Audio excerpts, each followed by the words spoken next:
Hey, what's up, everyone? Check out what's coming up this week on Legacies. What? Poutine? Poutine? Poutine, Je yeah. parle français un peu.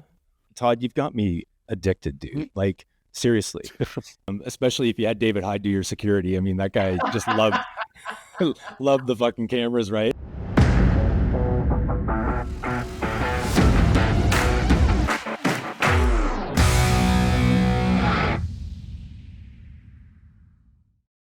Hey, what's up, everyone? Welcome to Legacies. I'm your host, Tom Ritchie. Joining me, as usual, Mr. Wesley Bowles.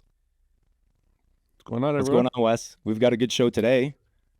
We've got a good show. Yeah, I think we've... who's the guest today? We got Mr. Kyp from We've got Victoria Kyp Cannabis Rowe. Company. That's right. Yeah, looking forward to that. Victoria Cannabis Company is doing some really cool stuff over there. Obviously, we see their branding, but before we get into that, we'll certainly understand it more from Kyp's perspective. It's been a crazy week. There's lots of news. What the fuck is going on at BZAM? Jeez. Yeah, that's quite the story, eh? And our thoughts and prayers and stuff are all going with everyone who's been affected by the layoffs over at BZAM. But yeah, that's quite a week for them for sure. Yeah, this is, typical industry maneuvering. We saw a recent announcement where BZAM was purchasing Final Bell, which obviously they've got a lot of brands under their umbrella. But, to echo your sentiment, it's a matter of there's a lot of individuals that are affected, and there's a lot that sound off at the top, right? Oh, this is going on at the chairman, level, billionaire or not. There's a board of directors involved. There's upper management. Obviously, who we feel, the most akin and saddest to are those employees that are affected. And hopefully they won't be, but we do know that there's been layoffs, obviously, throughout the BZAM brands or family of brands. So it'll be interesting to see what happens. I know Final Bell had some stern statements for the BZAM team. We'll see what comes of that. It's going to be interesting for sure. Yeah, definitely. Yeah, tough week. Tough week. It's not uncommon to see this. I mean, when we back in our old days, we saw CCAA letters coming through continuously, and it's not uncommon. It's just a sad state of affairs for the industry. Obviously, excise taxes are killing us. They're beyond astronomical. I mean, the numbers are staggering. $200 million plus owed in excise duties across 250 plus companies. We don't want this to obviously be doom and gloom, but and individuals and companies like StratCan, David Brown over at StratCan, they do a phenomenal job at assembling this information and making it easy for individuals like ourselves to digest, because we're all over the place trying to focus on a number of things, and it's our go-to source. So David, keep it up. StratCan, it's incredible. I'm always impressed with how quickly I see stuff from David on He's LinkedIn. quick. It's like, is the first source, and it's like, this stuff happened 5 minutes ago. I don't understand. I know. But I don't know if he has a full team, how big his team is there, but they're on the pulse of the industry. You get us and our antics and takes of what's going on a week behind times, right? So, yeah. And on that note, you remember last week I mentioned, so we like to wade into some new products, certain things that we like to try. Obviously, I'm not a big vape guy, but I did mention last week that there's some new vape format that is being pumped and pushed. I really don't understand it too much because I'm not into that vape scene, but I do know enough to say that the standard across the industry was typically the 510 vape carts, and apparently there must be some issues with them. I don't know if they're leaking or what they are. But the folks over at Motif Labs, they've introduced a new vape cart. I don't know if they're calling it Rizzlers as a brand. I don't know if it's the format. I'm not quite sure. I don't have all those details.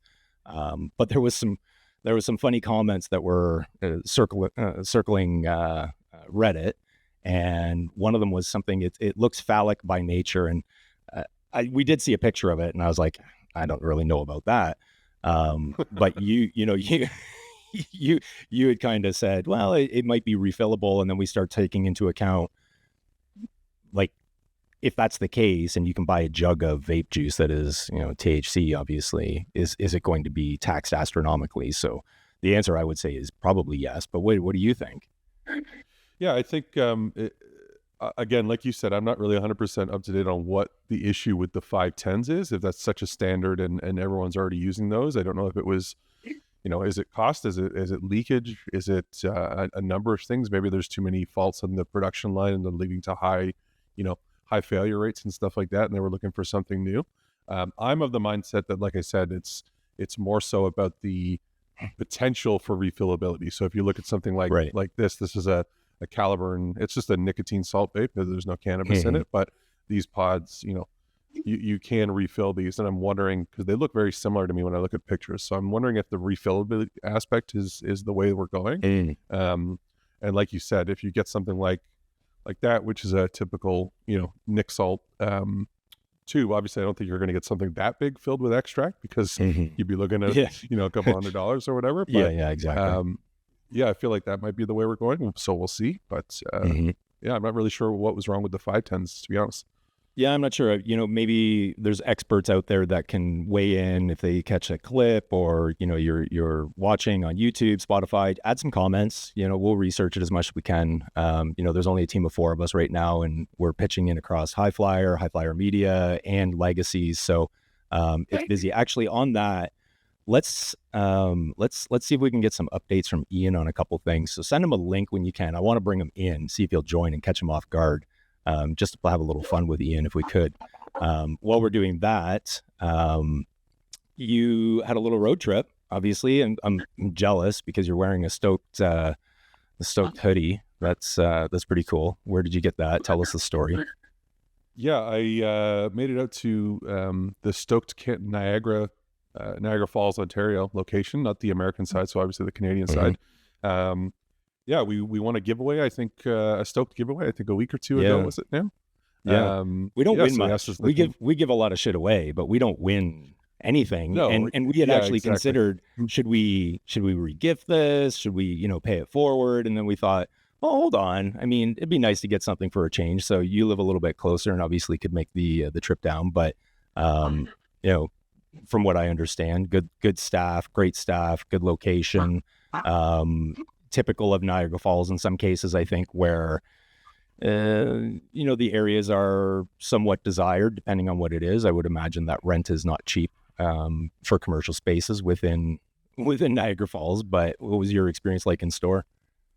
Yeah, overall the store is beautiful. The outside of the store is great. I think the like I said, it's in that initial area of Niagara Falls. When you get in there, it's not quite downtown. It's on Stanley Ave. So the area around is a little bit rough, because if anyone who's ever been to Niagara Falls before kind of knows, but the store itself is great. Beautiful store inside. Would be a nice place for an on-site episode of Legacies maybe one day. Lisa, we still owe you an email, Lisa. We do apologize. We'll get to it. There's a lot of things cooking. But no, the staff were great in there, and really nice selection, and prices were great too. Nothing to really complain about. So nice. They had a pretty nice extensive collection of accessories and stuff. I saw some glassware, like glass ashtrays and bongs and pipes and stuff like that I haven't seen in places before. So it was really nice selection.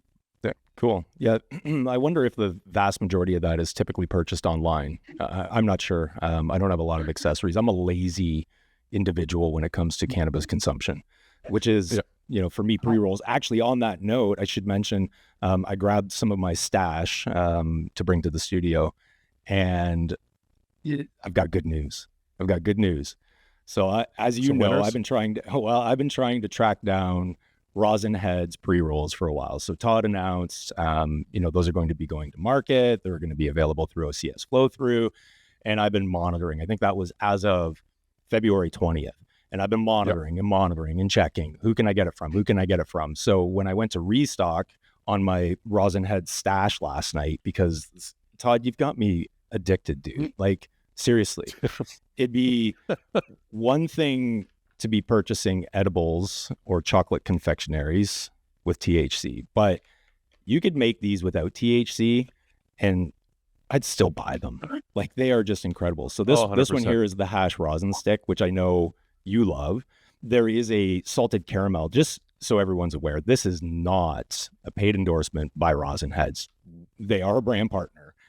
but we love these products. Across the edibles category, there's a few front runners for us, but I would say top of the charts, definitely Rosin Heads. So this is the hash rosin stick. I did manage to get, although as you can tell, I've eaten it already, but it's the strawberry peanut butter. I was going to say that bag looks ripped open already. Yeah. So this is the hash rosin peanut butter cup. This is the strawberry one that he had just dropped. But back to the pre-roll, when I made my visit last night, to restock, they are getting the pre-rolls in. It's actually, they're due in today if they can get them. Now, this is, the screwed up mess that we're in when it comes to OCS and flow through and orders and understanding what they're going to get. They can put an order in for it at a retail level, but it doesn't mean they're going to get it every time. So there could be very high demand, but only a certain amount of units available, and then they disperse based on that. And being an OCS flow through item is obviously a little bit more challenging. It's nice that they did that and they can get product to market for brands a little bit quicker. But, for us, the consumer that are in the know, following some of these brands and wanting to, indulge, it makes it tough. And one other thing too that I'll mention when it comes to Rosin Heads, I love these hash rosin drops. Again, not a paid endorsement. Todd, you can send me anything you want. I know I can get swag off the highflyer.ca, but these are phenomenal. They're 50 tabs in a container, 250 milligrams. They're 5 milligrams each. They have the texture of chocolate, but they're not sweet. They're not chocolate. I love them because they taste like hash to me. Others, I don't know. They could probably take it or leave it. But I love the format. It's super easy to to micro dose, if you will. I mean, we're not talking mushrooms or acid or anything like that, but. Yeah, and those ones come in like a non-flavor and then almost like a mint, right? Yeah, I haven't tried the mint. These ones are flavorless. If you depends on how you assess it. I mean, they taste like hash to me, so there is flavor. Yeah, from like a confectionery standpoint. That's right. No sugars, and that's how he managed. Because I remember asking him about. I'm like, how the fuck did you manage to get away with this? And he's like, well, it's not candy. It's not chocolate. It just has the texture of chocolate. As soon as he said that, I'm like, yeah, sold. So I picked some up, and they're great product. Speaking of other product innovations, you were mentioning something earlier this week about something available in Quebec. Is it a poutine sauce or something? I'm a little jealous. I don't live in Quebec at the moment because they seem to be. This seems to only be available there. I've got it here on screen. Give me 1 second. It's infused poutine sauce from 1964 Supply Co., which is part of Rubicon Organics. So it's currently only available on the SQDC. But this is really interesting. So it comes in 2 5 milligram pouches or cups there, and I guess you just pre-mix that stuff with water in a saucepan, and there you go. You have infused poutine, which I thought was very interesting. Yeah, I mean, I don't make a lot of poutine at home. Maybe I will. Interesting. Okay. And so it's 10 milligrams THC, obviously, and 10 mils total across. Okay. So you get 2 in there. 5 milligram units. Interesting. Yeah. And 1964, they've got some other good products too. I do like that brand. It's a good brand. So this should be similar. I was saying yesterday though, for me, like, it's confusing to me, right? Because if I'm going to eat poutine while high, I want to get a little high first and then eat the poutine. Yeah. But it feels to me, if I'm eating this poutine, I'm not getting high enough quickly enough to enjoy it to that level. You need a pre-meal. Maybe that's just me. Yeah, you need this. So your poutine now becomes your pre-meal, and then your munchie snack is something else. The cheesy crust. Maybe I just drink this sauce from the cup and then eat my poutine after the fact. It'd be like, what is it? Swiss Chalet, or there was another one where they just wanted the sauce, the seasoning sauce. The really sauce? That stuff is outrageous. You like that too? Oh, so good. Yeah, so I've seen people drink it. Like, just they love it so much they drink it. Like, who the fuck drinks Swiss Chalet sauce like that? Well, I normally get at least 2 or 3 extra of those little mini dinner bread rolls that they get at Swiss Chalet just for the sauce.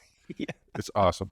And then you got my dad. My dad'll get those, and he'll put the fries on there with the sauce and make a little sandwich out of it. Yeah, I could see that. Really, it just tastes like poultry seasoning and sage to me. So, I mean, you can make that anywhere. Well, we've got Ian's in the lobby, so we're gonna. Is he here? Okay. He's Let's here. see if we can ride him a little bit. So everyone that's watching, Ian is a partner with us at High Flyer Media. Hey, what's up, everyone? Have you ever considered medical cannabis? You probably should. Chances are you have insurance benefits that will cover that. We at High Flyer Media have partnered with leading medical cannabis provider Mendo Medical to bring you an exclusive offer. If you sign up or register using code FLYWITHUS, you'll get 15% off your first order. But the advantage is far beyond that. The selection is one of the best we've ever seen, curated by Jay Schwartz himself. He ensures that every product going out the door meets his high-quality standards. Again, sign up or register with Mendo Medical using code FLYWITHUS. We just wanted to grab Ian for a quick second because we like to ride him a little bit. Number one, you're Canadian. Show everyone your background. You're supporting the Detroit Red Wings. Yeah. Red Wings for life. We'll forgive you. You're gonna get some flack for that in the comments. Just saying. Oh yeah. I'm hoping so. And Ian, we like to ride Ian a little bit because he has to deal with a lot of customer, not our customer directly, but CTLS reports, which I know he loves. Love them. He loves those. We were just talking about a poutine sauce. Ian, what are your thoughts on infused poutine sauce? Infused poutine sauce. Trying to think, pulled pork and poutine sauce. Yeah, that would be good.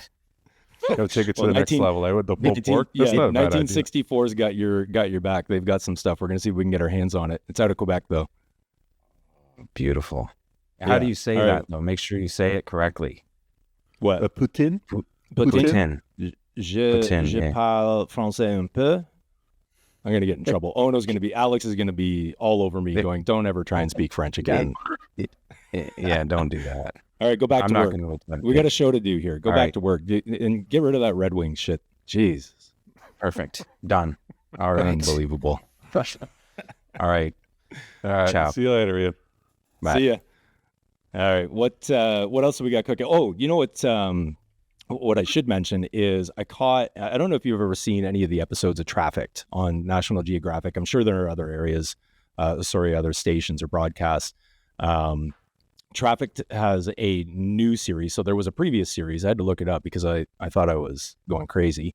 So they have a new series with Marina Van Zeller, incredible journalist. She is she just goes that extra mile every time. So there used to be a show called Trafficked, and now they have Trafficked Underworlds.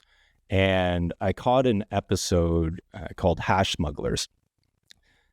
There's a lot of shit going on in Morocco, right? So they're moving towards legalization for medicinal use, but in the process, it's a matter of, not unlike we had to deal with in St. Vincent with the MCA and trying to understand how do you incorporate the traditional farmers that are in the country or region into a regulated system. The challenge is there. Obviously, they need to deal with that and go through it. But I thought it was really interesting how this is still very prevalent and the black market is still, we know this, Canadians have their own issues when it comes to the black market or not, if you're a grow at home. But anyways, if you get a chance to check it out, I highly suggest checking out. It's Trafficked, Underworlds, and specifically Hash Smugglers. They work their way through from, street level dealer up to ultimately I didn't think during the episode that she was going to get a meeting with this individual, but there's 4 or 5 families that control the vast majority of the hash in the world, apparently, black market. So she worked her way up, and believe it or not, the individual or this kingpin was a lady, which not unsurprising. But the cojones on this, we're talking big old lady balls. She is ruthless. She doesn't care. She's not married. She says she doesn't need a man. Good for her. I mean, super successful. But what caught me, and I can't remember if it was weekly or monthly, but this one cartel family, I'll call it cartel, but this one family exports from Morocco 60 tons of hash. I don't care if that's weekly or monthly.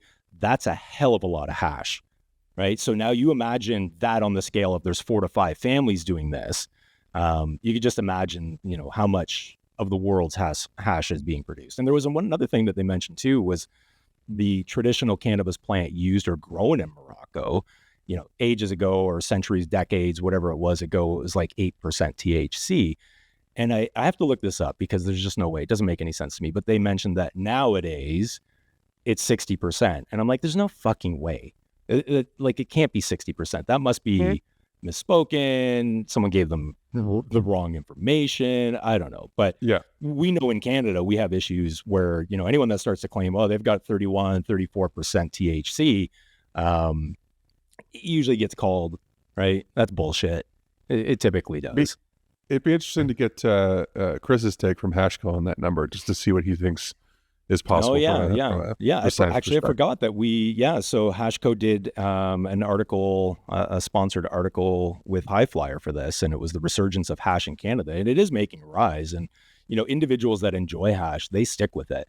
Brandon over at Ganja Glam, obviously doing the Lake and Bake, shout out Brandon. He's a big hash guy, and he will dissect that from top to bottom. And then the reviews, they don't care, right? When it comes to review time, I mean, they have a really good scoring system. They have a great team that does these reviews. But for us, we don't get into that, right? I think when we originally started interacting with Brandon and, understanding what we could do and collaborate on together, it was like, listen, we're never doing reviews. One, we're probably not qualified. Two, we need to stay somewhat even keel. Now, if you don't see a product, chances are we're just waiting away from it. We're not going to bash them. We're not going to do anything like that. That's not what we do. But if we like a product, we will certainly give it a High Flyer approved badge. Absolutely. Right? Yeah. They get the stamp of approval. We don't go into smoked real nice, flavor was this, terp content, I can pull this out. But if it's good, we'll certainly put our stamp of approval on it. And what does that mean to you, the audience? I don't know. You can take it or leave it, I guess. But anyways, I couldn't believe this. I think too, the different effects that cannabis can have on different people. Like, there's no reviews to me are very subjective, especially for cannabis. Like, give you a general, it was a good quality flower and stuff coming out of the bag, and it was trimmed well and all that stuff. But as far as this is how it's going to affect you, this is what it did to me, doesn't at all mean it's right. But there's a large portion of people that they do search for the reviews and those recommendations. And I mean, technically, when you're going into a retailer, the bud tender is giving you some sort of a recommendation based on your criteria. Are you looking to consume at night, during the day? Are you looking to control certain symptoms? Although they need to be very careful with that. But yeah, it's a recommendation, and typically it's because they've reviewed it themselves, and it may just be their own personal review. So for me, I don't shop based on reviews. I know a lot of people do, which is why, the work that Ganja Glam and that team does over there is important. And some brands do not like what they have to say. Up your game. Sorry. Yeah. Yeah. Agreed. Anyways, what else have we got going on, Wes? We'll note really quickly that, last week we did a giveaway for, in last week's episode, we did a giveaway for Smoker Farms for their swag, for their sweater. We also did a giveaway from the courtesy of Rebel Records for the Bob Marley Legends album. The response to those giveaways was unbelievable. Outstanding. Dude, I had to shut off certain notifications. I had that Business Center and stuff on my phone, and it was just fucking blowing up. And you know me, I'm not the most technical savvy individual in the world, but rather than silencing it, not only is Wes executive producer and runs pretty much everything over at High Flyer, he's also my personal IT and tech support, and it could be in the middle of the night, it could be in the afternoon on a weekend. It's like, I don't know what the fuck is going on. I'm not the worst. No, you're not. It used to be challenging as it was, being in the office together and doing it, but then doing it remotely is also, adding to that challenge. I almost need a second screen. Yeah, I need another phone. Am I supposed to click on this button? What am I supposed to do?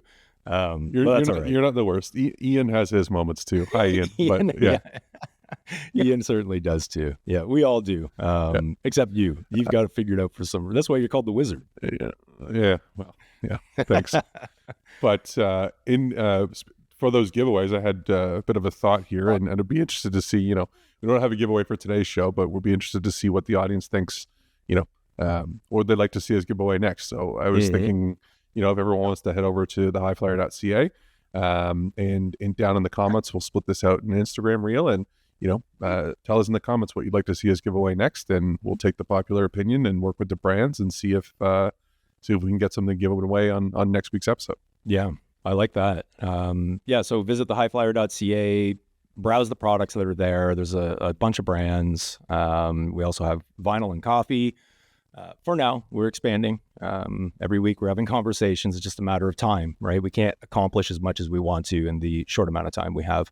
But yeah, comment, let us know what you're looking for, and we'll make sure that we're queued up and ready to go for another giveaway. So thanks for all that support. It was incredible.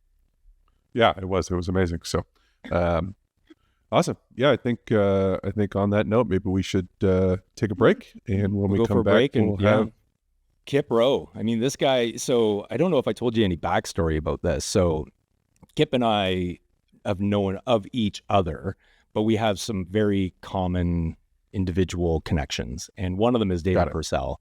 David Purcell is an individual that he did so much pioneering in the space, in the cannabis space, and he actually brought me to Quantum Poly as an instructor for cannabis, and then he, he's moved over now into MDMA, and he's over there doing what he's doing now. That would be a great episode. I think that we need to understand that a little bit more, because for the vast majority of individuals in Canada, as this is shaping up, they just look at it like, what, ecstasy is legal now? And it's like, I don't really think it's quite that. No. So we'll have to get, shout out David, if you're listening, watching, we're coming for you. And we need you to explain this incredible world of MDMA that I don't understand. I do not consume MDMA. Maybe I should. I think my energy levels are probably high enough already. Have you ever? No, I haven't. Nope. That's one of those things. Haven't touched that one. But yeah, not that. Shrooms. Yeah, shrooms, and I always got gut rot. I always ended up with issues. So shrooms scare the shit out of me. I had a bad. People are microdosing those these days. Yeah, like I don't understand this very much. It's not that I don't want to. I just haven't spent the time to research it and look into it yet. But anyways, on that note, let's take a break. We'll be back soon with Kyp Rowe from Victoria Cannabis Company. Hey, what's up, everyone? It's Tom Ritchie, your host of Legacies. Just wanted to let you know, there's only about 3 weeks left to one of the coolest events in the industry. That's Cannexpo. Cannexpo.ca to get your tickets. You're looking for a discount? Shoot us a DM. We got your back. 3 full days at this really cool event with on-floor bud tender sampling. Disciplined stoners are hosting the main stage, and a lot of really cool kick-ass events happening. You need to be there. We will. Will you? All right, welcome back, everybody. We're joined by Kyp Rowe, VP of Brand Development at Victoria Cannabis Company. Kyp, we've been trying to get this to happen, and you sub in for us real quick on the last minute notice. We appreciate that. You're a good sport. Got to show some love to my central Canadian buddies here. There you go. Yep. So, obviously we've been following Victoria Cannabis Company for a while, and we're going to get into that. But here at Legacies, as you know, we tell the story behind a legacy, and you've been in this industry for a hell of a long time. Probably regretting going into the legal side of it. As many do. But so you've been with VCC. Mind if I call it VCC? Yeah, that's good. All right, so we can go from there. But you've been with the company now how long? Going 2 years in April.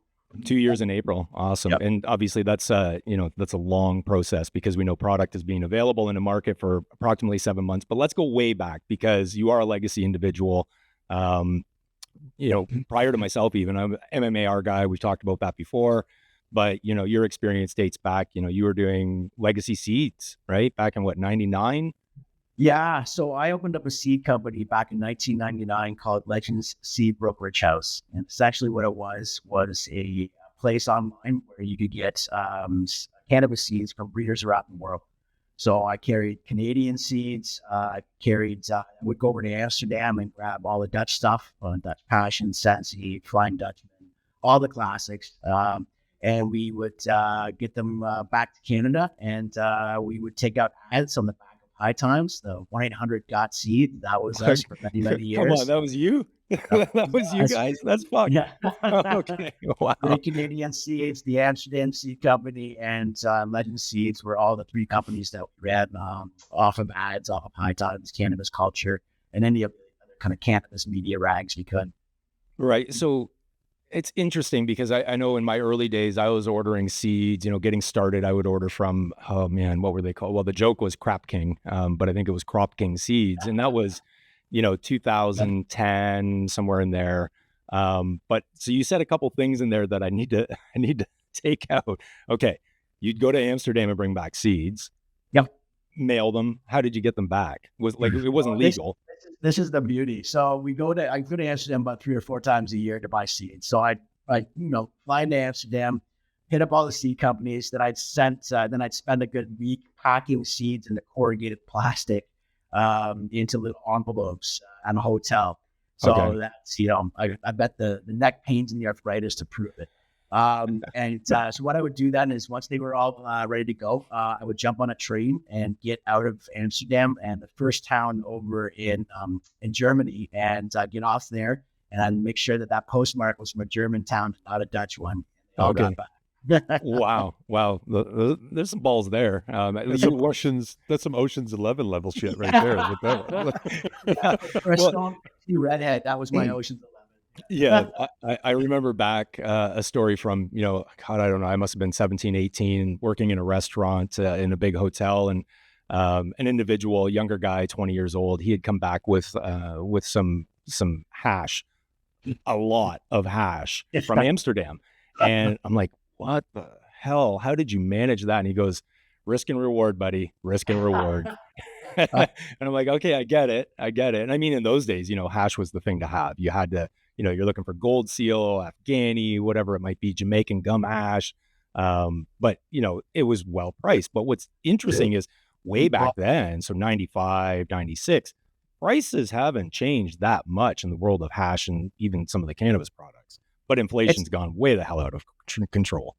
Well, isn't that classic? Like the street level pricing has almost been consistent for 40 years, $10 grams, $35 to $40 eighths, $70, $80 quarters. I mean, it's just that hasn't changed much. I mean, back in my day in the mid to late 80s in high school, I mean, we were getting from Ontario, I grew up in London, and we were getting hash oil, which is, just ISO made in bins at farms, just green goo. It was just horrible, but that's what we had at the time. And that was $15 a gram or 2 for 20, 2 for 25.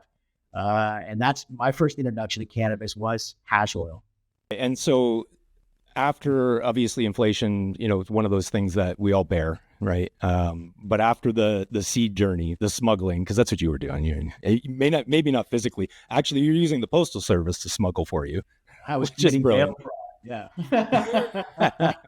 Right. So there must have been a certain amount of success within the world of seeds, right?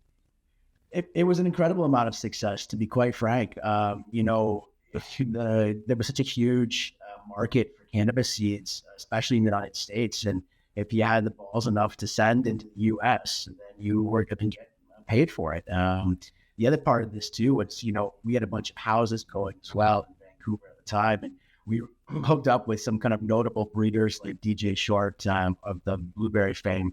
And, we did seeds for him. So what I can make in one room with 8 lights would be the equivalent of doing 6 grows in a year in one shot.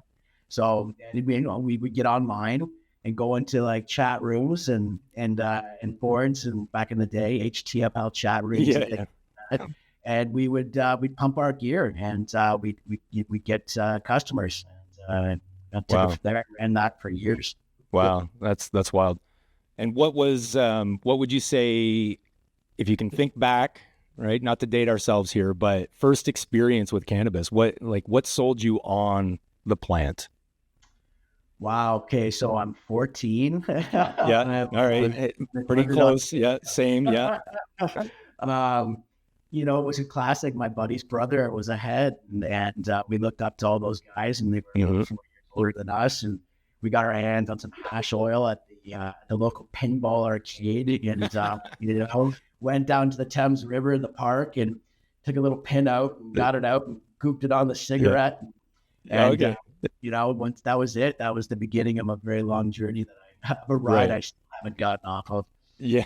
I wonder if, that's a very similar story to myself. Started with the hash oil. What is this goopy shit? How do I use it? Right. Okay. And then, but younger, right. I'm coming up with certain contraptions to try and, I'm going to use these funny, thing. The best, you remember spreading oil was if you could find the street sweeper metal. It was like a flat metal, right? So rather than a bobby pin, right? Yeah. So we all these young stoners walking down the street with their heads down the whole time, right? Scouring for these street sweeper bristles. So then you fast forward to 99, you start dealing with the seeds and you're doing that and you've got some grows and that sort of stuff going on. At what point were you like, okay, we need to start considering the legal market? And obviously there's a time gap in there, but yeah, there's a massive time gap in there. I mean, we were doing the seeds, we were doing, clandestine grows all over Vancouver, with American consumers. And also, we also helped Hillary Black start the Vancouver Compassion Club. Back in the day as well. We would help them out by fronting them gear all the time. So kind of jumped to, to be honest, I took a break from cannabis, the industry for about 7 years. I was in the wine industry. Mine started a winery in the Okanagan. And so I became a vineyard manager at Summer Master, which those 7 years prepared me for this legal market, to be quite frank, because they're very similar markets.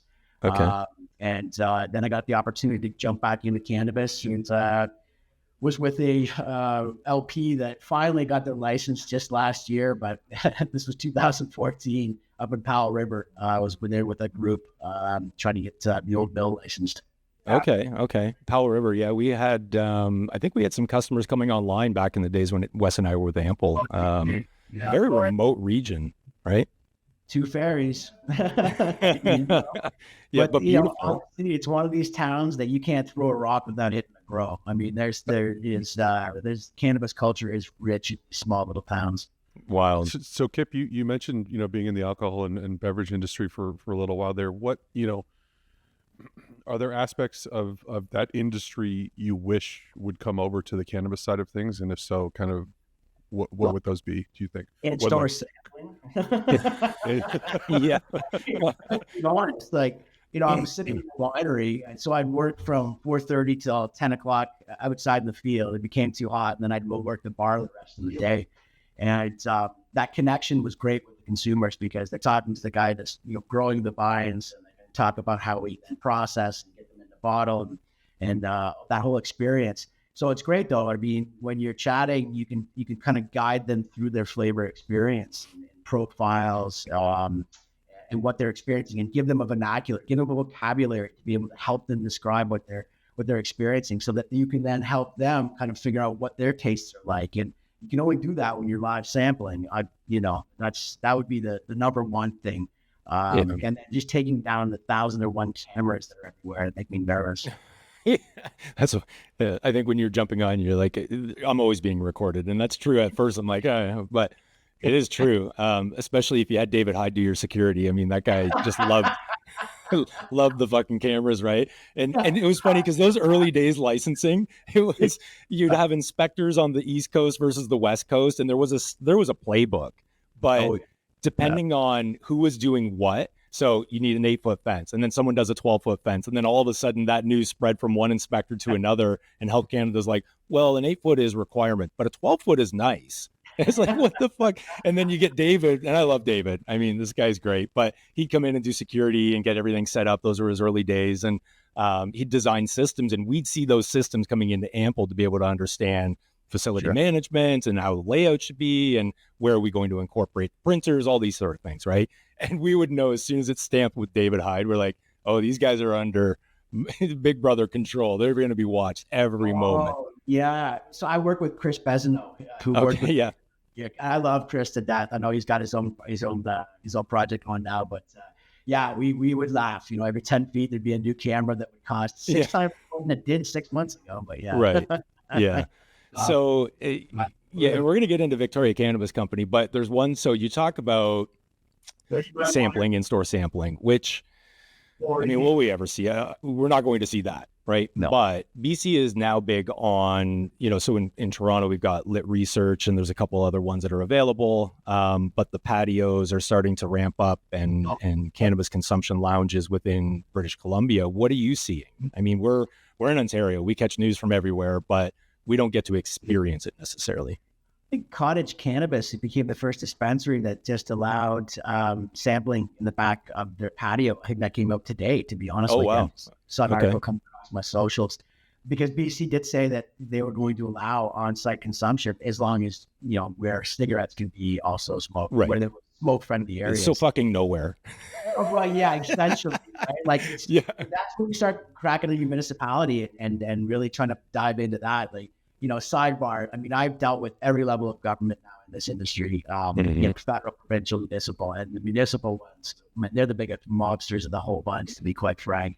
They're a tough lot, for sure. Yeah. So it's not just BC. No, It's everywhere. For sure. I could complain for hours about that, but I won't. But no, I think that we're slowly starting to get the door cracked to be able to have some kind of somewhat on-site sampling. I think it's going to be a little bit more prevalent, obviously, in BC, as most of the lax Canadian cannabis laws are, and then they slowly make their way out east. Sure. But we'll see how it goes. Yeah. Well, and I think that's, we get questions sometimes why, it's not that our focus at High Flyer is on West Coast. Obviously, we spread love across Canada, but there seems to be more appetite in BC for supporting local, supporting their own, there's brand loyalty, but also understanding marketing. And if you want to be able to expand across Canada or distribution or have that distribution, you have to market. And I see, VCC or Victoria Cannabis Company is doing very well with that. And there's some other brands, obviously, that stand out that do well. But the question is, it still remains, we see what's going on with BZAM and, Final Bell and all these things that are going on. And it's not, I mean, we see this come up because we've been in the industry and we're like, oh, fuck, another one, here's another one, right? But for those that sit just on the fringe of it going, what does that even mean? What is your take on some of that when it comes to BZAM and, the positioning, and they make announcements, they're going to buy Final Bell, and then all of a sudden they're in double CA and double C, double A, CCAA. Jesus. I'll get it out there. Non-cannabis people running cannabis companies. Full stop. Okay. They CPG, corporatism. When we ran game for 50 years on the West Coast in the black market, that worked very well. Everyone knew the rules. Prices were stable. It was non-violent for the most part. I mean, and then when the transfer came over from the traditional market to the now legal market, it was just easy for corporate Canada to say, okay, well, we don't understand how any of that works, so we're just going to use the alcohol model and call it a day. Right. And essentially, that's what they've done. Mm-hmm. And in doing that, you miss out on all the nuances that cannabis brings that alcohol doesn't. And if you don't understand those nuances, the connection to the consumer, then you are doomed to fail. And trying to make a cannabis company anything but what it's meant to be is you're done. You're absolutely done. And BZAM's a classic example. It's just corporatism that does not jive with a cannabis customer. Mm-hmm. But does there not need to be a balance struck somewhere in there? Because this as well as I do, is that, we would love to incorporate all the legacy individuals. They understand the product. They understand how to put out good product. But in a lot of cases, in managing their own facilities, their own grows, that's one thing. And supply management, they're doing it on the down low, though. And then you transition into a legal framework where they're somewhat overwhelmed, which you see great success in the micro space, right, in the craft space. But when you get into larger standard licensing, there needs to be, at least you would think, there needs to be somewhat of a balance. Someone that has an understanding of that CPG market, maybe alcohol, maybe not, but another, but also allowing those individuals, and not always from legacy, some are coming out of schools now, right, that have a decent understanding. But to me, it seems there needs to be somewhat of a balance, but we don't see that a lot. We see massively corporate or massively micro. And the thing moving, and Tom, you're absolutely right. And the thing moving forward, it's the in between that's going to have success. You need a little from column A and a little from column B. The thing is that what corporate cannabis never got was you got to give the decision making, cannabis decisions to cannabis people. Okay, that's a so-called fact. So you know, like from the grow to the marketing to that has to cut. You have to have somebody from cannabis input to be even remotely successful. Right. Having pubcos in cannabis is ridiculous. You don't need that much money. You don't. And when you have all this corporatism built out in these places, it takes 10 months to make a goddamn decision. And it's like it's a slow-moving oil tanker trying to make a right-hand turn. Like it's ridiculous. Where a mid-sized and smaller company can pivot. And because the bloody market is so fickle and SKU rationalization and from province to province, flavors that come in and out of fashion, like garbage. It's just you throwing it out the window, and you've got to be able to move quick. And you've got to have price compression, all sorts of things that you have to be able to move quick and pivot. Large companies can't do, but you have to have that business mind to be able to understand how to work with the cannabis, the CRA report. You need someone just to do all the paperwork, for Christ's sakes. And I should tell you that some guy that's been running a grow for 20 years in this basement ain't doing that. Yeah. So, you want to see someone go cross-eyed real quick, right? And you bring up a good point. I think that I never really thought of it that way, even though I've been in corporate world long enough, but also, dabbling in the legacy market and now into this, but it's that ability to pivot quickly. Obviously, we know that companies that can pivot quickly based on the market and what the market is or what the market is doing, they typically are successful. But I think you're onto something there where I haven't even thought of that, right? Which is take cultivars, for instance, or the strains that are in the market. You have a certain loyalty or following behind a certain strain produced by a certain brand, and then all of a sudden it's gone. 6 months. And 6 months, right? Where some, we were talking with Jeff and Sherry from Smoker Farms last week. They stick with Master Kush Ultra. Will they expand? Chances are yes, at some point in time, or they'll rotate it. But it will be based on their own requirements, right? Not what the market is saying they need. So, but when you've got a brand, in some cases, one of our biggest customers back at Ample Organic days was Aurora or the Afries. They had, the Sky facility had they were taking 80,000 cuttings a week in some cases. And you've got to think those companies can't pivot as quickly as, I don't want to call them micros, because there are standard operators that they've dialed it in. It's a little bit, lower key in some cases. But there is a prevalence for the craft market, I would think, in Canada, especially. We've got our ears more closely to the ground, to be quite frank, and we understand what's coming up as far as new flavor profiles and what's hot in Cali, what's going on out east, and we we're more adept to answering to the culture quickly. Classic example, we've got a little bit of overstock of a specific cultivar that's already run the gamut, and so now, but I've got 60 keys. Well, within 3 weeks here in BC, I've got a new SKU. It's a large format ounce. We dropped the price. We're pounding it out. And we did that all within an hour meeting. And wow. Then firstly, then BCLDB, then they picked it up a week later and paperwork's done. We're dropping it quick. You poor bastards out in Ontario. And I'm one of them too. That has to pitch weed to the OCS. That's a bloody joke. What you're pitching cannabis that hasn't even been grown yet. Right. It's right.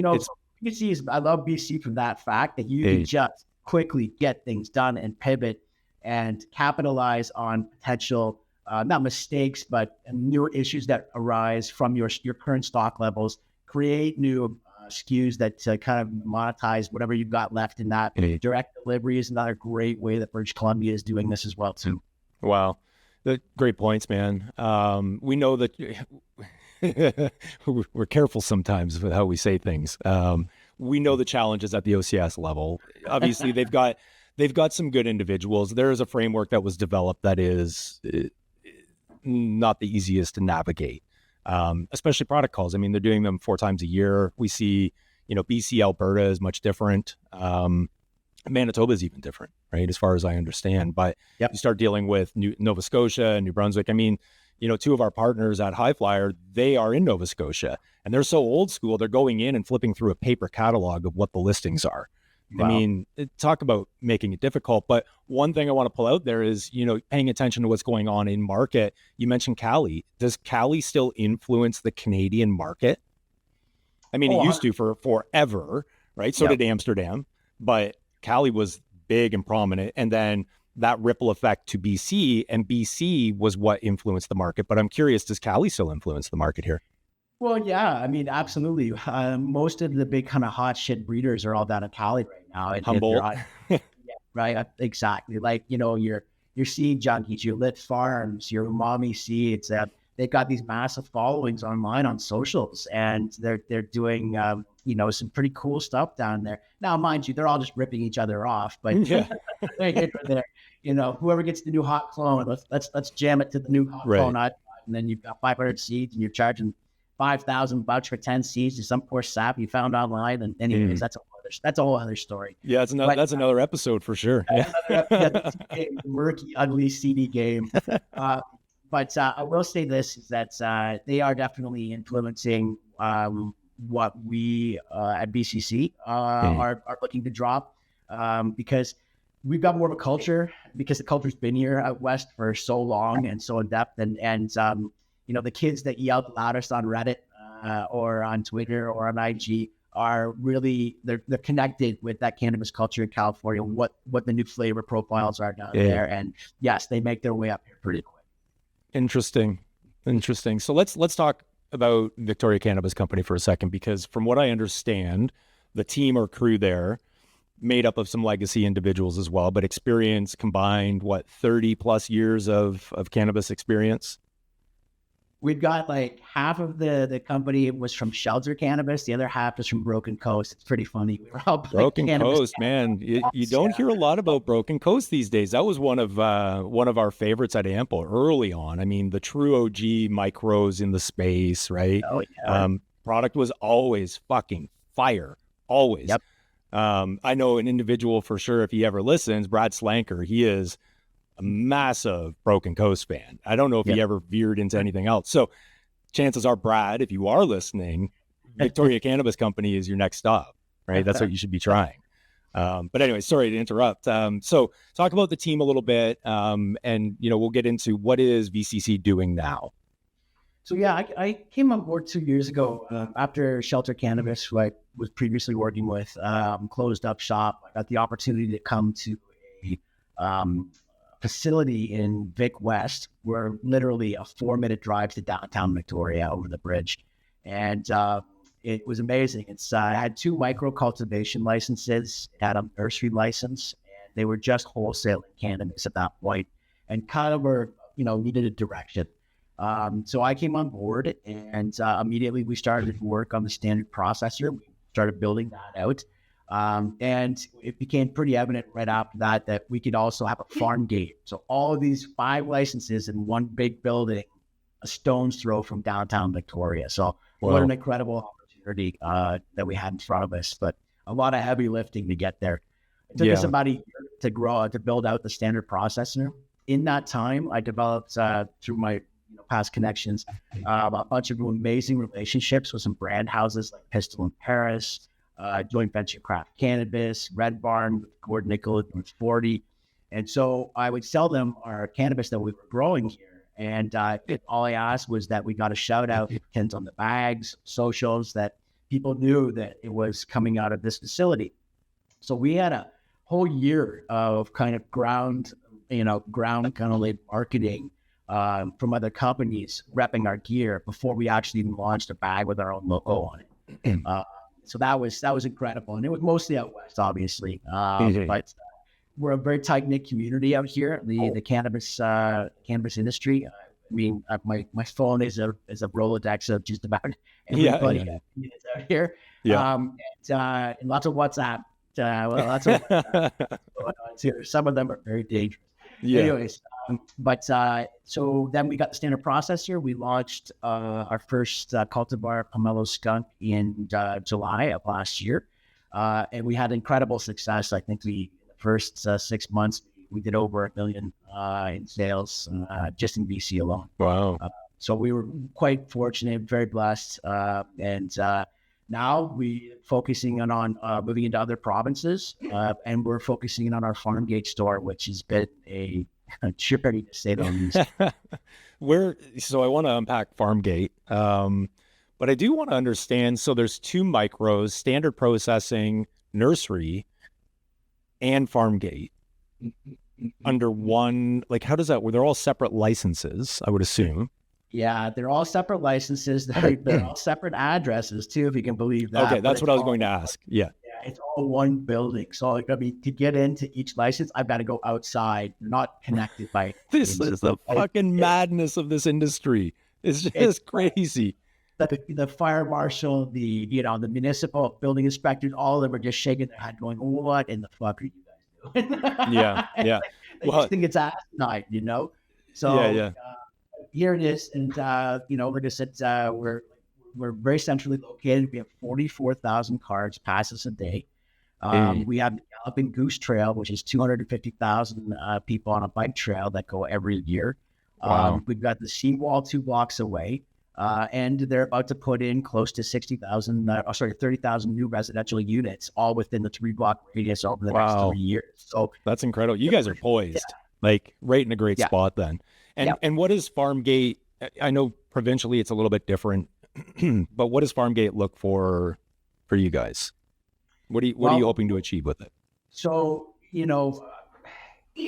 for me, I want to showcase British Columbia cannabis to tourists that come to the biggest tourist town in Canada. Mm-hmm. I want to showcase all the small growers, all my friends, all my compatriots, my colleagues.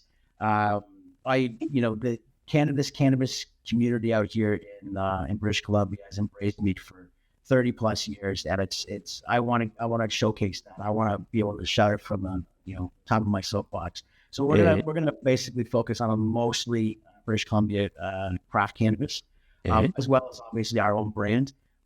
We want to be able to be a kind of a focal point for education to the consumers, to our neighbors, to visitors that are coming into Victoria, to tell the story of what it was and what it is to be a fan of British Columbia cannabis.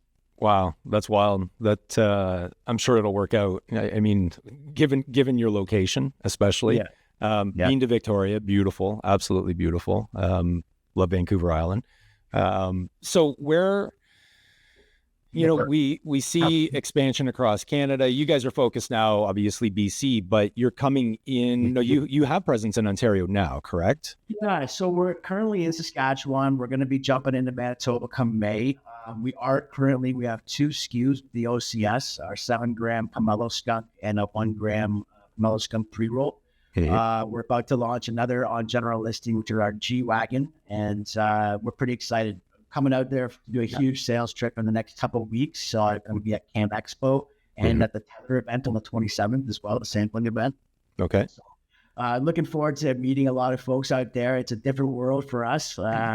Coming armed with our sales team, which is Green Edge Cannabis.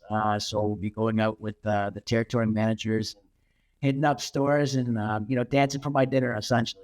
Nice. I'm glad Wes pulled this up because I want to understand. So, historically, into marketing, into branding, understanding that, what was the direction? Because I personally love, and I've seen comments on Instagram where people wanting to collect, these, if you will, trading cards or playing cards. What was the inspiration behind the brand? Because this is a very vintage MCM feel and style. Yeah, maybe first too, if you could kind of, just for the viewers at home who aren't watching on video and they're just listening on a podcast platform, just explain the design of what they're looking at here on these cards. Think about an old school tarot card, essentially. That's framed. It's got some consistency in the paradigm in the whole deck, but each card has its own story that it's telling, and they have different colors associated with potentially even like some of the terpenes and how we associate colors and flavors together. So brights, your citruses are your lighter colors. Your darker, kind of richer sugar colors are more in the blues and purples and things like that. So what we really wanted to achieve here, Brandon Fix is our lead creative designer. I grabbed him from Shelter. That kid launched more brands in Canadian cannabis than I care to remember. He and I worked together on this whole brand. And what I wanted to convey was that, listen, you are buying cannabis, traditional market cannabis, from people that have been doing it for 30 plus years. We've always been here. So I wanted to kind of convey a thing like, you feel like when you see that card, you're like, oh yeah, it's those guys. Even though we're 7 months old, it's like we've been here for 30 years. So kind of going to that older aesthetic kind of invokes those types of feelings in people. And that was really what I was kind of going after. And I also wanted to have fun again. And I wanted to be different. I didn't want to be one more graffiti brand up there. I was just gonna say it's very different than what we see. You know, a lot of brands want to go edgy. I get it, and some of them do it very well. But with the graffiti, streety type, you know, in your face, bold statement. The drip and goop is my favorite one currently. That's the trend. That's the trend. That's genius, Wes. Yeah, drip and goop. Yeah, and we see a lot of it. I mean, but this is classic. It's got this very, reminiscent apothecarium style to it almost, with that MCM. Personally, I love it. I love the coloration. The designs are incredible. If I have room, I would love to put some up here. We can actually do posters at High Flyer. We have posters. We've got Victoria in Vancouver. Some MCM stuff. Wes, how do I not remember some of this stuff sometimes? Anyways. Yeah, this needs to happen. This needs to happen. Definitely needs to happen. Yeah, it's really, really cool. Yeah, for sure. So, we went through inspiration. How many cultivars is VCC doing right now? So what I generally try to do is, we basically drop a new flavor every 4 to 5 months. And I always want to have one equatorial and one Afghanica flavor. Mm-hmm. And then, 3 to 4 SKUs within each that flavor. Obviously, we always are going to have some flavors that are kind of at the end of their run. So right now, I think we've got about 4 that we're running pretty consistently right now. That would be the After 8 from Canadian breeder Ryan Lee. That would be Pomelo Skunk, another island breeder from Lanceville Genetics here. The Star Child, we got the clone from Life Cycle Botanics, and G-Wagon, which we hunted from seeds from Umami Seeds, which is our latest. And you just dropped that, right? G-Wagon. So I know we got to get caught up in this whole thing. We have a saying here, nose over numbers. It's for us, because I give a rat's ass about numbers, to be quite frank. Does it get me lit? Does it get me lit? Does it get me lifted? These are my qualifications. Nice. Lost my train of thought. Right. G-Wagon. Yeah. G-Wagon. So what we took up, we got a COA and we just looked at it and we're like, no, we don't believe it. So we went and got 2 more COAs from 2 other labs. They were all within 2 to 3%. So hold on. You don't believe it because this is a big fucking issue in the market right now, right? So you don't believe it as it tested higher than what we were thinking. The terps are there, cannabinoids there. This is unbelievable, where others are going, well, that's too fucking low. Let's go get it retested until it comes out at 38. Right. But sometimes you don't have a choice as a business. If the market demands a number and you're sitting on gear that is spectacular, you go lab shop, because this is the game they designed for us. We just play it. That's right. Don't hate the player, hate the game. Don't hate the player, hate the game. That's right. Yeah. So, anyways, we were floored because, quite frankly, I'm used to dealing with a lot of old school genetics, especially West Coast. And let's be honest, 90% of cannabis, if it's from different flavor profiles and genetic backgrounds, are going to be between 18 and 23. Full stop. That hasn't changed in 30 years. Mm-hmm. What's happened is that with this Kush craze over the last 10 to 15 years, there have been more breeding with essentially the same 4 plants of a Kush kind of profile that are getting these 30s, 31s, 32s. They're outliers. They're absolute outliers. And they're all the same goddamn thing, to be quite frank, with different names. So anyways, we found, we got some seeds from Umami Genetics. They did a small drop a few years ago, 500 seeds of this G63. And it's Swish crossed with Georgia Pie. So yes, I lean towards the cookie side of things. Like full time, I swear to God. We grew it out with COAs, and my God, she came back at basically anywhere between 34 and 37. Holy. It's nuts. Over 4% total terps. She's a dumper. The trim trays look like sandboxes. Wow. And we just recently sold about 15 keys to Pistol in Paris, and they just dropped the flower form in Alberta this week. Okay. And we've got a 5 by 0.5 gram pre-roll coming to the OCS, and the flower SKUs will release here in British Columbia over the next few months here. Nice. So we'll continue to keep our audience up to date on that, both through Legacies and the High Flyer. So what's interesting, so obviously you know Dylan over at Pistol in Paris. I grabbed on a whim. I mean, I try to sample as much as I can, right? I'm not as big of a smoker as I used to be, or consumer now, because if you get into the edibles, whatever. But I grabbed some Pistol in Paris. I've been meaning to try it for a while. I don't know if because they produce some of their own as well, but I believe, don't they? Very, very minimal amount. To be quite frank, they don't, because they're building out their cultivation facility. Okay. From a group of small growers here. Okay. So chances are that it may have come from your facility. It was notorious. I mean, we don't need to get into the nitty gritty on was it not, but it got a High Flyer approved stamp of approval. I can tell you that much. It was some of the cleanest, nicest product I've ever had, which was great. They've got a great crew there. I love Pistol in Paris. They're, Dylan, they've just hired a new director of cannabis, in Mike Baines. And this kid knows his flower inside. I've heard of Mike. Yeah. Mike's a beauty. He ran a dispensary in Vancouver for years, and well respected in the West Coast cannabis culture out here. If it gets past his lips with a smile, then you're doing something right. So there is still a market. I mean, you're talking about this G-Wagon kind of blowing it up, right? 34 to 38. There is a massive market for that. Obviously, the OGs, veterans, especially in the side of medical, if they're looking at that as well, and availability. But for myself, there's still a market. I don't mind the mids, right? Okay. So anything from a 19 to a 24, 25, it's not going to get you stupid. Still going to remember the day and who you're with. You're not going to question, life, period.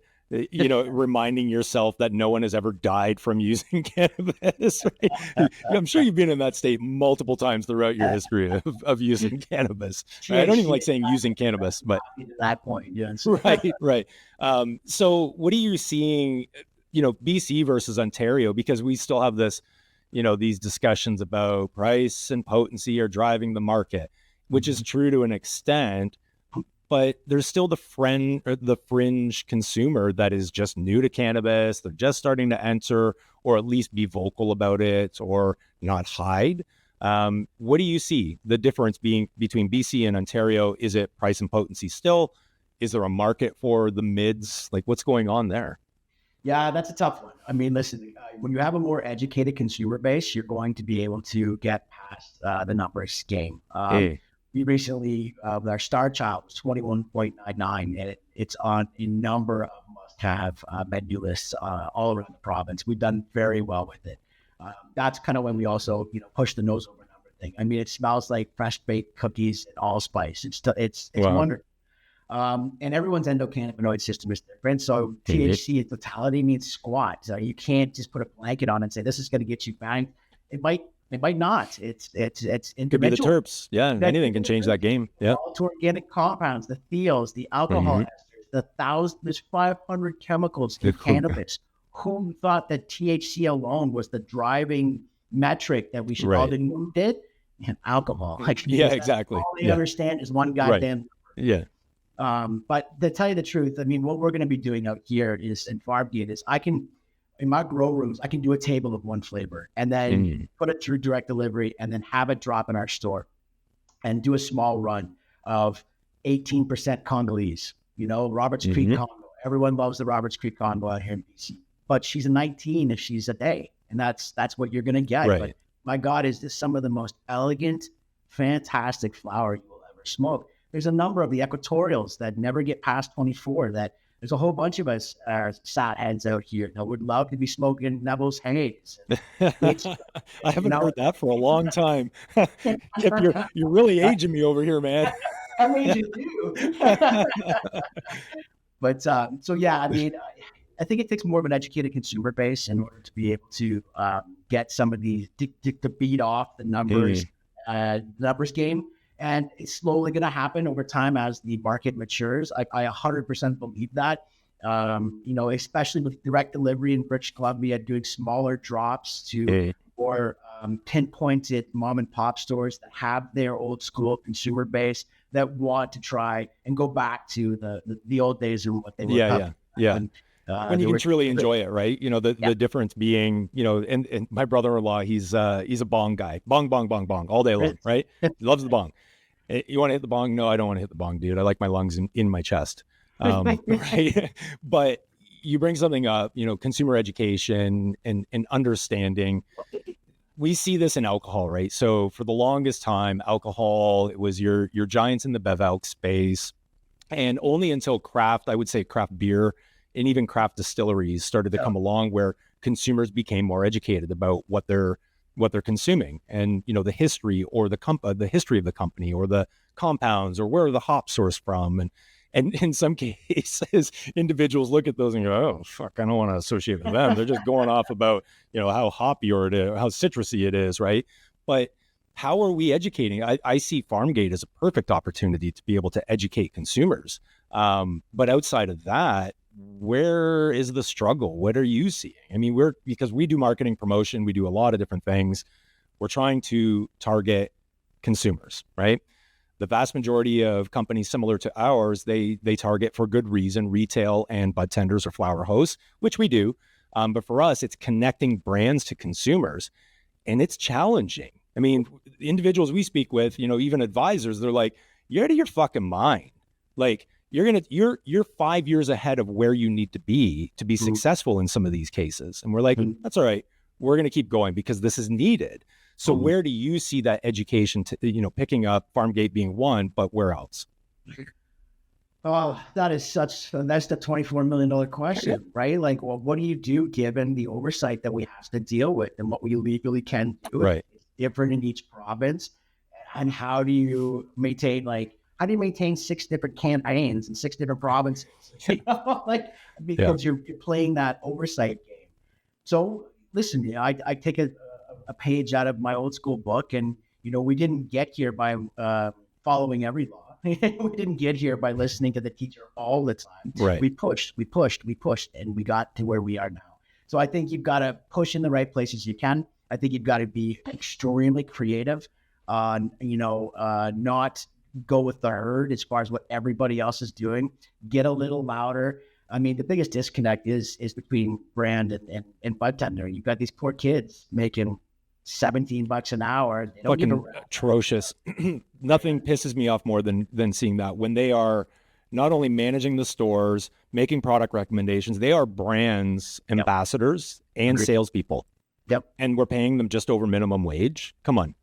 It's horrible. But that's the CPG, that's the pay to play, that's the big cannabis retailers. I mean, that's just what's happened because it was taken out of the actual cannabis creators' hands. It was put into a different paradigm that wasn't ours to begin with, but here we are. So, I mean, so PK sessions, trying to, these tether events, now that we can sample, I mean, we're starting to slowly crawl towards these kind of things that we can have connection with. I did the tether event in Vancouver about 6 weeks ago. That was the very first legal sampling event on the Lower Mainland. And it was incredible. We were 6 deep all night, 2 hours. I didn't move from behind the booth. I didn't take a leak. I didn't get a drink. I just had a joint in my mouth and I didn't even light it. I swear. And it was bud tender after bud tender, and them telling us how our brands affected them and them telling us their stories and how they connect with consumers. And it was wonderful. Like, I got so many ideas from these kids that came, and just the love that they show and the passion that some of these guys have. And so, listen, it's 1,000 things. So there's no one blue pill to fix all. Yeah, love. I'm glad that you're mentioning Tether. Tether, we love what they're doing. It's one of those spaces where people ask, "Are you guys going to get into doing that?" No, we're not. It's like going back to the days of tech. We're not going to build it if it's already existing and we can integrate, right? So for us, when we see the individuals at Tether and what they're doing to be able to provide that opportunity to brands and the public. In a lot of cases, it's the bud tenders because they have to be under the can cells and such. But those are great events, right? So you're going to be at Cannexpo March 22nd to 24th. That's correct. Yeah. And then the tether events, when's the TO tether event? 27th. 27th. So you'll be there. So we'll definitely be hooking up at Cannexpo. So shout out, if anyone is thinking about attending Cannexpo, great companies like, Victoria Cannabis Company will be there and many more. Great opportunity. It's a consumer focused event. Obviously there's a lot of bud tenders that join as well. But you've brought up some really good points about, the educational piece, and we see how each brand interacts because Meta is kind of the go-to, right? Instagram, Facebook, maybe not so much. But brands really trying to push the limit, and then they just, they get taken down. Their accounts are, they've got backups in some cases, they're coming back up. But outside of that, what would you hope to see changed the most when it comes to regulation to allow a brand to be able to promote or market? Well, you built us like alcohol, treat us like alcohol then. I mean, you can't have two standards, for Christ's sakes. I mean, it's ridiculous. These are all sin taxes. You're taxing us to death as it is. At least give us like a bloody fighting chance. Something. Yeah. Let us have people, faces in ads like you do booze, like how many Molson Canadian ads do I see during a hockey game? Oh yeah. Yeah. Go to an event. It's everywhere. It's prevalent. It's nuts. Like you can't, it drives me. I'll be gentle here, but we don't need to be gentle. I mean, this is the area we live in the most, right? And the fact is that, in the world of alcohol, there is celebrity endorsement, there's lifestyle, there's inducement, there's sponsorship, there's billboards, there's, and in cannabis, it's not only are you going to pay more in tax, you're going to follow, as you said, this rule book that was developed from, they like to say, no, we made mistakes there. Well, if you knew you made mistakes, then why reintroduce it to another framework, right? Like all you're doing is punishing everyone. And going back, we've used this, a lot where those packaged goods are an opportunity to educate a consumer. It could be at the most basic level, what ingredients are in it, where it was produced, which parent company owns it, because I may go, I'm never doing business with P&G. Fuck them. I don't like their products. I can at least now see on a bottle of shampoo, it's P&G. No, it goes back on the shelf, right? So that definitely needs to change, and we're okay. We'll wave that flag all fucking day long. We don't care, right? So that's what we've done at BCC. On the back of our bags, it is how long the flowering time was, what the input was, where the cultivar came from, who the head grower was, what the terpenes are, all the cannabinoid contents. I mean, it's like it's a virtual, like the method, like as much as we possibly can put on the back label to educate. These are how we're drawing straighter lines to communication to our end consumer. And also, you're giving the bud tender then a whole bunch of ammunition, because instead of getting pitched, they've got nothing. Yeah, they've got nothing available to them. Yeah, right. They can just turn around and say, okay, well, this is what's happening at BCC, and transparency to us is everything. We are not buying up people's flower, bagging it, sticking some brand on it, and calling it a day. We have hunted, we have selected, we have grown, we have processed, we have bagged, we have branded, and we are selling. Nice. That is everything. Love it. So on that note, just one final question, at least from me, is 20 to 30 years from now, if you people started if I'm still alive. That's a question. Wes forgets how old I am some days. Yeah. But at 30 years, I'd be 82. So yeah. Well, 20, 30 years from now, people started saying that was VCC's legacy or that was Kyp's legacy. What do you hope the population is talking about there when they're referring to your legacy? What is that? Educating people on our culture and our products. Understanding that cannabis is not, it's different. It's a different thing for every single person that imbibes. It's not a blanket. You can't put baby in a box. Mm-hmm. And I just want to be able to show in all the different flavors of the rainbow. I want to come out with piles of different flavor profiles, maybe different SKUs that aren't out there. I want to be innovative. I want to show people. I'm going to say, hey, those guys, what they did is that they brought cannabis into my world. And that's what I want to do, because I believe in the plant. I believe in the strength of the community. And I think it's an incredibly special thing. It's brought everything that I've got in my life over the last 30 years. It's brought to me. So I just want to share that with everybody else. I love that. Beautiful. That's good. Yep. So before we wrap up, Kyp, again, appreciate your time. I think we're nearing an hour, somewhere in there. We'll go for 3-4 hours. We don't care, right? if people are going to listen to us, we love our audience, right? People want to listen, they can continue listening. But, I think that it's important for individuals to understand the differences and nuances from company to company. And that's what we try to do, is to make sure that we are providing a platform for companies like yourselves to be able to speak to that.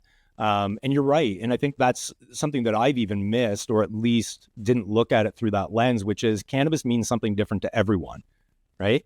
That's important. And that's an important message. So I appreciate that. Just remind everyone again, distribution, where you currently are, formats, and then I want to ask what your current favorite cultivar is. Oh, you're going to get me in trouble. Okay. Right now we have the G-Wagon, which is an Afghanica line profile. It's going to be it's pistol Paris, but generally we do 7s, 14s, and 5x.5s. That's kind of our general rule of thumb on SKUs. Occasionally we'll do a 1x1 gram. The Pomelo Skunk, a loud equatorial that is just lemon and gas all day. The Star Child, which is like grandma's baking. And then Ryan Lee's After 8, which is some of the most elegant cannabis I've ever puffed. It's little oil dominance, and it is just an elevated experience. That said, I would probably say After 8 is my favorite right now. Really? Okay. And why is that? What is it about it?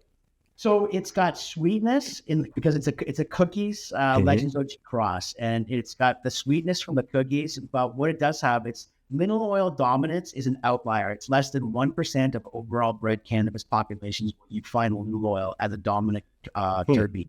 And this one has got it in spades. So it's lavender, it's floral, it's smooth, it's uplifting with a bit of sweetness. It's unique and burns paper white.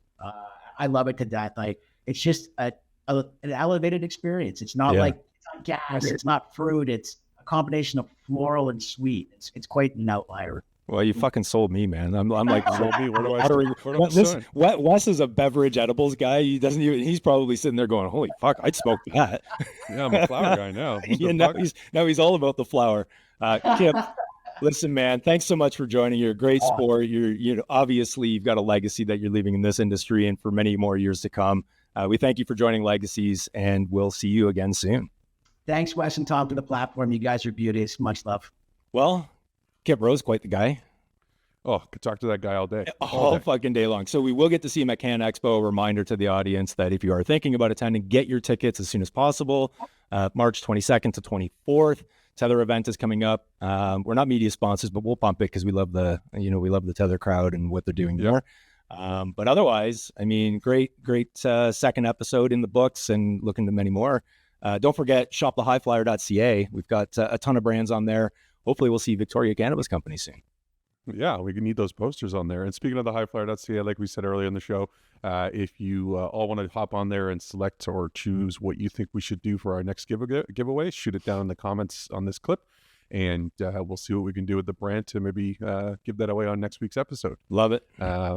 Yeah, and then just a quick reminder for everywhere you can listen to us. So we're available on YouTube, Apple Podcasts, Amazon Music, iHeartRadio, Spotify, the entire shebang. So we're fucking everywhere, man. Yeah, we're everywhere. Global. Yeah, we're going everywhere. But yeah, good episode, and yeah, I guess we'll see you guys next week. Yeah, see you next week. Peace.